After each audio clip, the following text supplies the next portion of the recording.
സ്വാഗതം മീഡിയ ഗ്രാമത്തിലേക്ക്. ലോകത്തെ ഞെട്ടിച്ച കശ്മീർ ഭീകരാക്രമണത്തിൽ രാജ്യമെങ്ങും കണ്ണീരിൽ കുതിർന്നപ്പോൾ കേരളത്തിന്റെ 4 MLA-മാർ അതിന്റെ ദൃക്സാക്ഷികളായി എന്നുള്ള ഒരു സാഹചര്യം കൂടിയുണ്ട്. അവർ അവിടെ തന്നെ ഇപ്പോഴും നിൽക്കുകയാണ്. ശ്രീനഗറിൽ നിന്ന് വിമാനം ലഭിക്കാത്തതിനാൽ MLA-മാരുടെ നാട്ടിലേക്കുള്ള യാത്ര നീണ്ടുപോവുകയാണ്. നിയമസഭാ സബ്ജക്ട് കമ്മിറ്റിയുമായി ബന്ധപ്പെട്ടാണ് Kalpetta MLA T. Siddique, Tirurangadi MLA KPA Majeed, അതുപോലെ നെയ്യാറ്റിങ്കര MLA ആൻസലൻ, കൊല്ലം MLA M. മുകേഷ് എന്നിവർ ജമ്മു കാശ്മീരിൽ എത്തിയത്. ഭീകരാക്രമണം നടക്കുന്ന സ്ഥലത്ത് നിന്ന് വെറും 80 കിലോമീറ്ററോളം അകലെയായിരുന്നു ഇവർ ഉണ്ടായിരുന്നത്.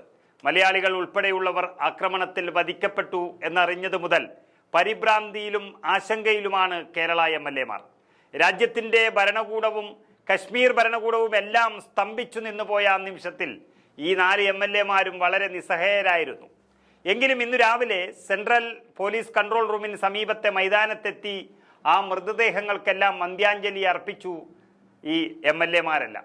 കേന്ദ്ര ആഭ്യന്തരമന്ത്രി അമിത്ഷാ, ജമ്മു കാശ്മീർ മുഖ്യമന്ത്രി Omar Abdulla, AICC general secretary KC Venugopal എന്നിവരും ആദരാഞ്ജലി അർപ്പിക്കാൻ എത്തിയിരുന്നു. MLA-മാർ പോയിരിക്കുന്ന കശ്മീർ കമ്മിറ്റിയുമായി ബന്ധപ്പെട്ട സിറ്റിംഗ് നടന്നില്ല എന്ന് മാത്രമല്ല, മിക്കവാറും അത് റദ്ദാക്കുന്ന ഒരവസ്ഥയിലാണ്.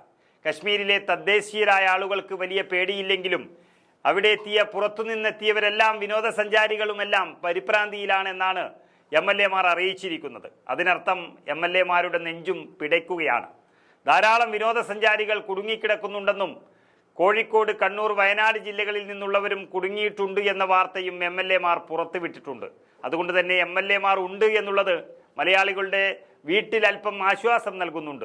അവരുള്ളത് കൊണ്ട് അല്പം വേഗതയുണ്ട് രക്ഷാപ്രവർത്തനത്തിന് എന്ന് വേണം കരുതാൻ. കാരണം മുഖ്യമന്ത്രിയോടും പ്രതിപക്ഷ നേതാവിനോടും സംസാരിച്ച് അവരെ നാട്ടിലെത്തിക്കാനുള്ള നീക്കം നടക്കുകയാണ് തകൃതിയായി. നോർക്കയാണ് ആ പ്രവർത്തനങ്ങൾക്കെല്ലാം ഏകോപിപ്പിക്കുന്നത് എന്നും ഈ MLA-മാർ വ്യക്തമാക്കുമ്പോൾ അത് MLA-മാരുടെ ഇടപെടൽ കൂടി അല്പം വേഗത്തിലായി എന്ന് വേണം കരുതാൻ. ഇക്കാര്യം അറിയിച്ചിരിക്കുന്നത് സിദ്ദിഖ് MLA-ആണ്. വിമാന സർവീസ് കുറവാണ് എന്നുള്ളതിനാൽ നാളെയുള്ള വിമാനത്തിലും ഇവർക്ക് സീറ്റ് ലഭിച്ചിട്ടില്ല. ആ ദുരന്തഭൂമിയിൽ നിന്നും അടുത്ത ദിവസമെങ്കിലും തിരിച്ചെത്താൻ സാധിക്കുമെന്ന പ്രതീക്ഷയിലാണ് MLA-മാർ ഉള്ളത്. രക്ഷപ്പെടണമെന്ന് വിചാരിച്ചിട്ടും അതിന് കഴിയാതെ MLA-മാരുടെ അവസ്ഥ ഇതാണെങ്കിൽ സാധാരണക്കാരൻ്റെ അവസ്ഥ എന്തായിരിക്കുമെന്ന് നമുക്ക് ഊഹിക്കാവുന്നതേയുള്ളൂ. ജമ്മു കാശ്മീരിലെ പഹൽഗാമിൽ വിനോദസഞ്ചാരികൾക്ക് നേരെയുണ്ടായ വെടിവയ്പിൽ 28 പേര് കൊല്ലപ്പെട്ടപ്പോൾ 258 മലയാളികൾ അവിടെ കുടുങ്ങിക്കിടക്കുന്നതായിട്ടാണ് വിവരം ലഭിച്ചിരിക്കുന്നത്. ഇവരെ തിരിച്ചെത്തിക്കാനുള്ള നടപടികളും പുരോഗമിക്കുകയാണ്. ഒപ്പം MLA-മാരെയും കേരളം കാത്തിരിക്കുകയാണ്.